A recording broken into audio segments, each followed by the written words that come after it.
So happy to be talking NBA and happy to have our analyst, Tim Legler, with us here on SportsCenter.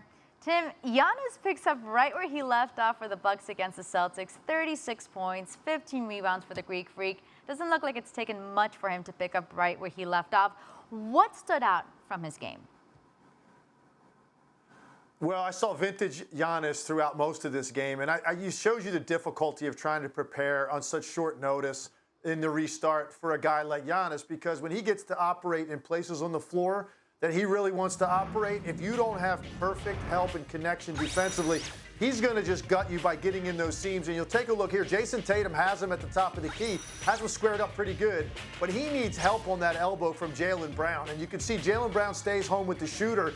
That gap in that seam is just too much, and Giannis is going to take those big strides, overwhelm you, and get to the rim. That was vintage Giannis. And then the new wrinkles, I love. Putting him in pick and roll, letting him set the screen at the top of the key so he's not the primary ball handler all the time. And then sealing and diving into the middle of the lane. Imagine a guy 6'11" with that kind of speed, strength, and those kind of hands. Now as your slip guy, catching the ball, getting to the rim, and finishing pretty easily. So you're right. He had great determination, intensity. I thought he played harder than anybody on the floor. A leader setting the tone for his team, how important this is to him and for the Milwaukee Bucks. Yeah, and just seeing him make those adjustments that you mentioned. Now the Bucks face the Rockets tomorrow night at 8:30 Eastern on ABC. Speaking of Houston, they were down 7 to the Mavs with 45 seconds left in regulation, and they come away with the win in OT. What does that comeback say about this team, Tim?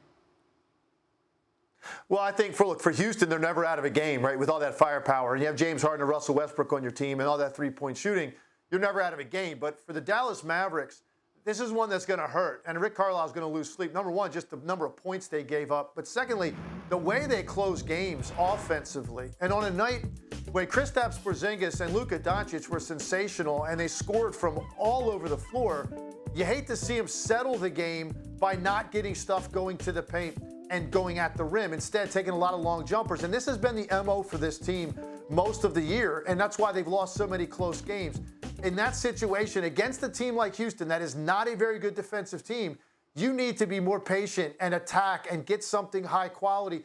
I felt like Dallas was really trying to let the clock run out rather than continuing to attack them in the paint and win the games. As a result, Houston stole it. They got some opportunistic tip-ins off missed free throws, but for the most part, I thought Dallas really let Houston back in it with their inability to close the deal. It's something that Porzingis and Doncic are going to have to work through if they want to be a legitimate threat in the West.